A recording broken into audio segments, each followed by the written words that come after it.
चलिए नमस्कार दोस्तों, स्वागत है आप सभी का। और आज हम करेंगे छत्तीसगढ़ बीएससी नर्सिंग के बायोलॉजी के कुछ 30 क्वेश्चन जो बार बार एग्जाम में पूछे जाते हैं। आप छत्तीसगढ़ की कर रहे हो, नीट की कर रहे हो, पीएनएसटी की कर रहे हो, किसी भी एग्ज़ाम की कर रहे हो, सभी के लिए ये क्वेश्चन हेल्पफुल रहेंगे। तो आपके पहला सेट है और आपके 30 में से कितने नंबर आए कमेंट करके ज़रूर बताना। चैनल को ज़रूर सब्सक्राइब करना और अगर हमसे डेली की क्लास में जुड़ना चाहते हैं तो इस नंबर पर व्हाट्सअप कर देना आपका नाम और आप कहाँ से हैं, ठीक है। 9753749986। चैनल को जरूर सब्सक्राइब करें। पहला क्वेश्चन है आपके सामने, सार्कोमियर बीज का क्षेत्र है पेशी तंतु किन पट्टियों के बीच, ए, जेड, आई या एच। पहला क्वेश्चन आपके सामने। तो सार्कोमियर बीज का क्षेत्र है पेशी तंतु दो जेड पट्टियों के बीच। कौन सा है? दो जेड पट्टियों के बीच। 30 में से आपके 28 क्वेश्चन सही होने चाहिए क्योंकि मैंने इसको कितनी बार करा चुका हूँ। लिम्फोसाइट किन केशिकाओं के बनते हैं? लिम्फोसाइट किन केशिकाओं के बनते हैं? तो लिम्फोसाइट जो बनते हैं अस्थि मज्जा के बनते हैं। चैनल को जरूर सब्सक्राइब करें जिससे आपको डेली क्लास मिलती रहे। हीस का बंडल, हीस का बंडल एक समूह है। हीस का बंडल एक समूह है। Very very good. हीस का बंडल जो है एक समूह है पेशीय तंतु का। किसका है? हीस का बंडल एक समूह है पेशीय तंतु का। जीव द्रव्य प्रोटीन क्या कार्य करते हैं? तो आप सभी को पता है जीव द्रव्य प्रोटीन पोषक क्रिया, फिजियोकेमिकल क्रिया, वहन क्रिया, सभी ऊपर के ये तीनों, यह सभी। कंडरा एक संरचना है जो किसको जोड़ती है? कंडरा एक संरचना है जो किसको जोड़े? कंडरा एक संरचना है जो किसको जोड़ती है?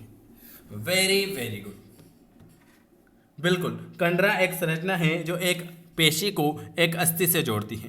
कंडरा एक संरचना है जो जोड़ती है एक पेशी को एक अस्थि से। डेस्मोसोम रूपांतरण है। डेस्मोसोम रूपांतरण है। Very good. डेस्मोसोम जो है जीव द्रव्य कला, जीव द्रव्य कला।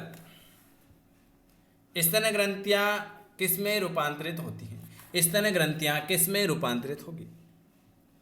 श्वेत ग्रंथियों में। स्तन ग्रंथियां जो हैं वो श्वेत ग्रंथियों में रूपांतरित होगी।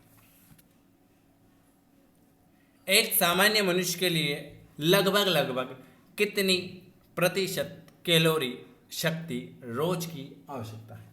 एक सामान्य मनुष्य के लिए, सामान्य मनुष्य की बात कर रहे हैं, जनरल आदमी, सामान्य मनुष्य के लिए आप 2900 किलो कैलोरी शक्ति रोज, सामान्य 2900 किलो।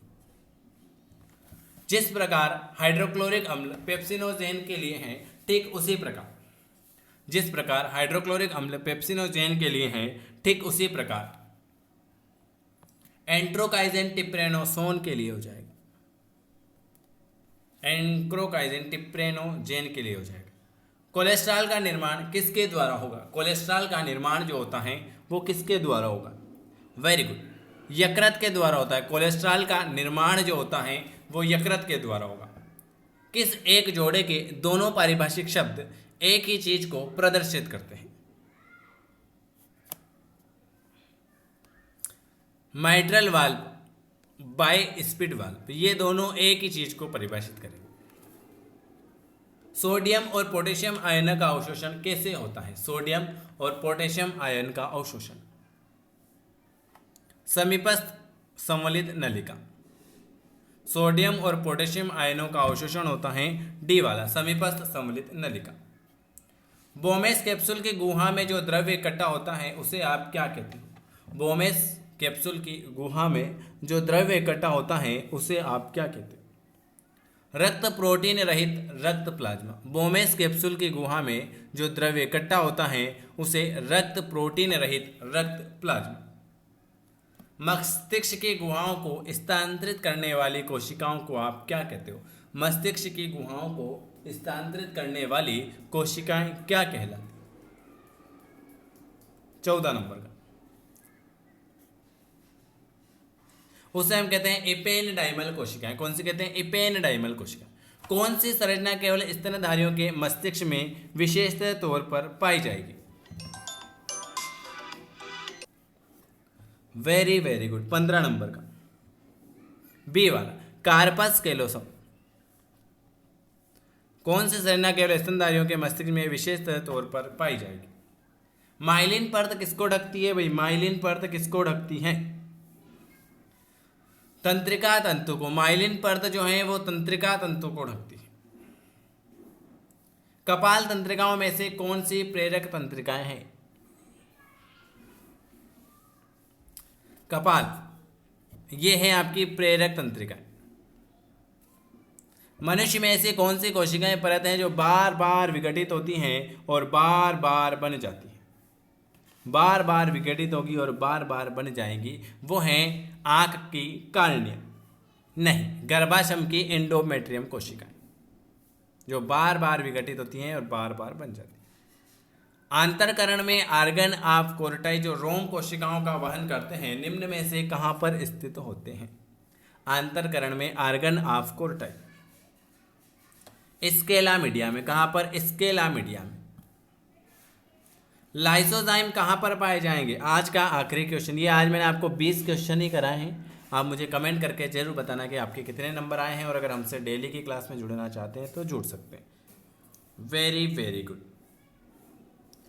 लार और आसवे, इन दोनों में। ये आज मैंने आपको 20 क्वेश्चन कराए। वीडियो देखने के लिए धन्यवाद। वीडियो अच्छा लगे तो लाइक शेयर सब्सक्राइब जरूर करें। तो स्वागत है आप सभी का, और आज मैं आपके लिए लेकर आया हूँ पोषण के ऊपर फिर वापस से कुछ क्वेश्चन। ठीक है, खेल तथा पोषण। तो शुरुआत करते हैं अपने पहले क्वेश्चन की, और इससे पहले मैंने आपको 50 क्वेश्चन करवा दिए थे। ये चैप्टर वाइज क्लास चल रही है, तो जो नया है चैनल को सब्सक्राइब जरूर करें, बेल आइकन जरूर प्रेस करें, और डेली की क्लास में अगर हमसे जुड़ना चाहते हैं तो इस नंबर पर आप व्हाट्सअप कर सकते हैं या चैनल को सब्सक्राइब कर सकते हैं, जिससे आपको नोटिफिकेशन मिलता रहे, जिस आपकी डेली प्रैक्टिस क्लास हो रही है। पहला क्वेश्चन आपके सामने, सभी तरल तथा ठोस पदार्थ जिसमें मनुष्य खाता है तथा पाचन क्रिया द्वारा पचाता है, वो क्या कहलाता है? बताइए। सभी तरल पदार्थ, पोषण, खेल और पोषण, वेरी वेरी गुड, वो आपका भोजन हो जाएगा। दूसरा क्वेश्चन आपके सामने लिखा हुआ है, निम्न में से क्या संतुलित आहार को परिभाषित करता है? संतुलित आहार को परिभाषित करता है, आहार में सभी पोषक तत्व का उचित मात्रा में न होना। नहीं नहीं नहीं, आहार में सभी पोषक तत्व उचित मात्रा में होना। ऑप्शन आपका बी वाला संतुलित आहार को परिभाषित करेगा। कैलोरी का अर्थ है तथा बढ़ा सकती है। तीसरा क्वेश्चन लिखा हुआ है, कैलोरी का अर्थ है और वह क्या बढ़ा सकती है? तो कैलोरी का अर्थ है वो पानी की मात्रा, नहीं, कैलोरी का अर्थ है कि ऊष्मा की वह मात्रा जो 1 ग्राम पानी का तापमान 1 डिग्री सेल्सियस तक बढ़ा सकती है। ऑप्शन आपका ये आ जाएगा, बी वाला आ जाएगा। अगला क्वेश्चन आपके सामने लिखा हुआ है, किसमें सबसे ज़्यादा कैलोरी की मात्रा पाई जाती है? सबसे ज़्यादा कैलोरी किसमें पाई जाएगी? दूध में, सेब में, मक्खन में या चीनी में? बताइए। वेरी वेरी गुड, सबसे ज़्यादा कैलोरी जो होती हैं वो आप सभी को पता है कि मक्खन में होती है। मक्खन में, श्री कृष्ण भगवान में मक्खन का सेवन करते थे, तो सबसे ज़्यादा कैलोरी मक्खन में होती है। कठोर शारीरिक श्रम करने वाले व्यक्ति के लिए आवश्यक कितने किलो कैलोरी की मात्रा? सब शारीरिक श्रम, कठोर के लिए जो है ना वो 3500 से 3000 आ जाएगा, 3500 से 3000।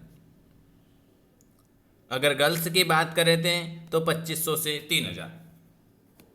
एक सामान्य वयस्क व्यक्ति को एक दिन में कितनी, सामान्य की बात कर लेते हैं तो सामान्य के लिए आपको चाहिए 3000। जो नॉर्मल दिन भर काम नहीं करता है और सोता रहता है, उनके लिए नॉर्मल 3000।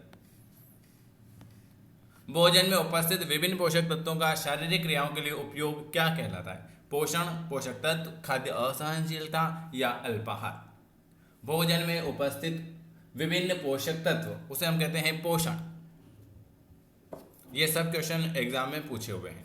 कौन सा एक भोजन का वृहत पोषण तत्व नहीं है? भोजन का एक वृहत पोषण तत्व कौन सा नहीं है? वेरी गुड, खनिज।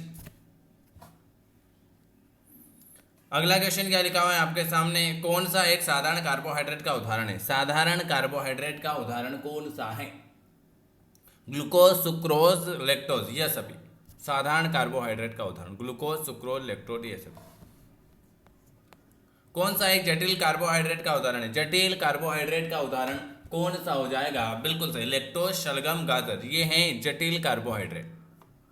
अगला क्वेश्चन आपके सामने क्या लिखा हुआ है, निम्न में से क्या प्रोटीन का कार्य नहीं है? प्रोटीन का कार्य कौन सा नहीं है? तो ऊतकों की मरम्मत करना, मांसपेशियों का निर्माण करना, हार्मोन्स का उत्पादन। हार्मोन्स का उत्पादन ये प्रोटीन का कार्य नहीं है। किस पोषक तत्व को बॉडी बिल्डिंग पोषक तत्व भी कहा जाता है? किस पोषक तत्व को बॉडी बिल्डिंग पोषक तत्व भी कहा जाता है? तो प्रोटीन को। किसको भाई? प्रोटीन को। अगला क्वेश्चन क्या लिखा हुआ है?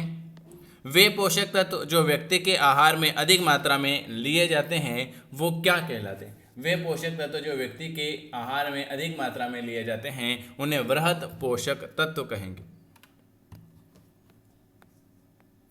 निम्न में से क्या हड्डियां तथा दांतों के निर्माण और सुरक्षा के लिए आवश्यक है? हड्डियों तथा दांतों के निर्माण और सुरक्षा के लिए क्या आवश्यक है? तो कैल्शियम आवश्यक है।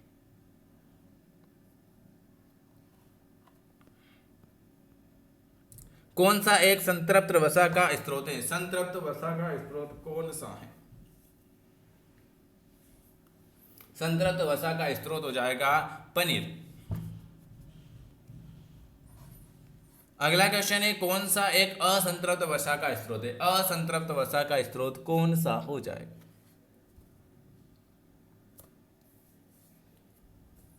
मूंगफली, सरसों, तिल, यह सभी। निम्न में से क्या शरीर के तापमान को नियमित तथा कोमल अंगों को सुरक्षा प्रदान करता है? 17 नंबर का बी वाला वसा। कौन सा पोषक तत्व एंटीबॉडी उत्पन्न करता है? एंटीबॉडी कौन सा पोषक तत्व उत्पन्न करेगा? एंटीबॉडी कौन सा पोषक तत्व उत्पन्न करेगा? प्रोटीन। आहार में पशुजन्य प्रोटीन अधिक होने से निम्न में से कौन सा रोग हो सकता है? आहार में पशुजन्य प्रोटीन अगर अधिक होता है तो कौन सा रोग हो सकता है? वो हो सकता है हृदय रोग, गुर्दे में पथरी, महिलाओं में एनीमिया। ऑप्शन आपका डी वाला। कौन सा पोषक तत्व आहार के सूक्ष्म पोषक तत्वों का उदाहरण है? खनिज और विटामिन, यह दोनों। कौन सा खनिज हमारे शरीर में अधिक मात्रा में पाया जाएगा? अधिक मात्रा में पाया जाएगा कैल्शियम। कौन सा एक मैग्नीशियम का स्रोत नहीं है? मैग्नीशियम का स्रोत जो है साबुत अनाज है, ब्राउन राइस है, मीट है, लेकिन आयोडीन नमक मैग्नीशियम का स्रोत नहीं है। ऑप्शन आपका डी वाला आएगा। हीमोग्लोबिन में कौन सा खनिज अधिक मात्रा में पाया जाएगा? हीमोग्लोबिन में आयरन जो होता है वो सबसे ज्यादा मात्रा में पाया जाएगा। कौन सा विटामिन वसा में घुलनशील नहीं है? Vitamin B. देखो मैंने आपको बताया था KEDA और बी और सी। वसा में घुलनशील कौन सा नहीं है? तो गई भैंस पानी में, BC तो पानी में घुलनशील है और KEDA ये है वसा में घुलनशील। कीड़ा, कीड़ा वसा में है और भैंस पानी में गई तो ये है पानी में घुलनशील। ओके, ये याद रखना आप। तो आपका सी वाला आ जाएगा। कौन सा विटामिन डी का एक अच्छा स्रोत है? विटामिन डी का अच्छा स्रोत है यह सभी। चलिए, ये आज मैंने आपको 25 क्वेश्चन करवाए हैं। अगर आपको वीडियो पसंद आता है तो लाइक करना है, शेयर करना है, सब्सक्राइब करना है। और हमसे अगर डेली जुड़ना चाहते हैं कि सर हमें भी आपकी डेली प्रैक्टिस क्लास में जुड़ना है तो आप चाहे तो व्हाट्सअप कर सकते हैं। और चैनल को सब्सक्राइब करके बेल आइकॉन प्रेस कर लेना, जिससे आपको वेरी IMP क्वेश्चन मिलते रहे चैप्टर वाइज। वीडियो अच्छा लगे तो कमेंट जरूर करें। वीडियो देखने के लिए धन्यवाद।